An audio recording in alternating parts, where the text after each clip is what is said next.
Welcome back to the Inner Compass. In our journey with Mark, we've learned to let go of burdens, live in the present, and embrace the wisdom of impermanence.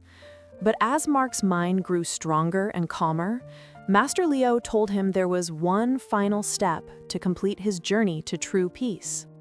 Throughout the first half of your life, Master Leo said, we all create wounds, both for ourselves and for others. Perhaps it's a hurtful word we said, a mistake we made, or an unresolved conflict. If we don't learn to heal these wounds, they fester and cause us pain for the rest of our lives. Master Leo explained that the most powerful tool for healing is the practice of the 4 sublime states of mind: loving kindness, compassion, appreciative joy, and equanimity. 1. Loving kindness. Forgiving yourself. Start by giving loving kindness to yourself. You must learn to forgive all your past mistakes. Accept that at the time, you did the best you could with the wisdom you had.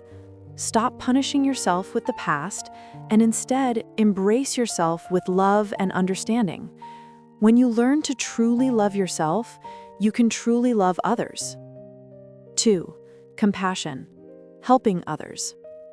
Next, expand your heart and look for opportunities to help those who are suffering without expecting anything in return. To see that you can alleviate the suffering of another person will fill you with a sense of purpose and worth. It will miraculously fill the emptiness you once felt. 3. Appreciative joy.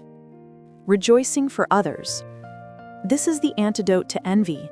When you see someone succeed, instead of comparing yourself and feeling lesser, practice rejoicing in their happiness. Applaud their good fortune and their hard work.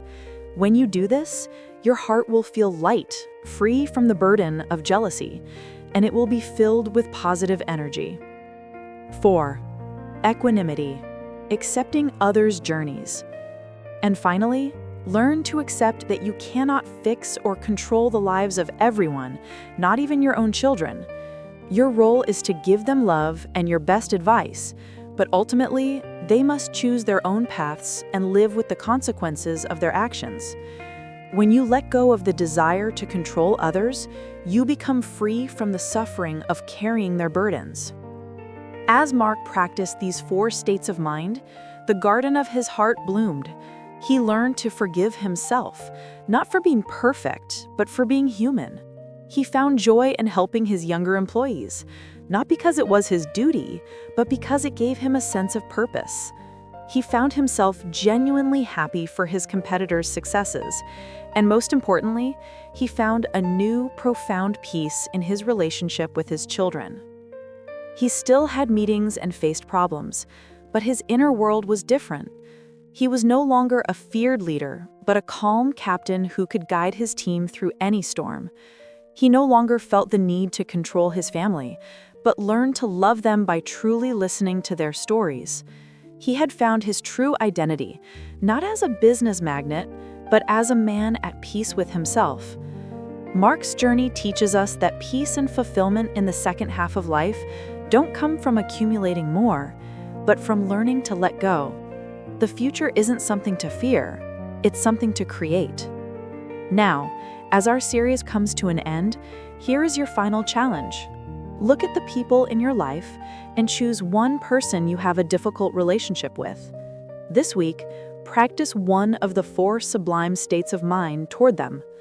Maybe it's forgiving them, showing them an act of compassion, or simply wishing them happiness. Start with one small act. Because your happiness doesn't come from a perfect life. It comes from the intentional life you build, one filled with wisdom, kindness, and peace. Thank you for joining us on this journey. Until next time, on the Inner Compass.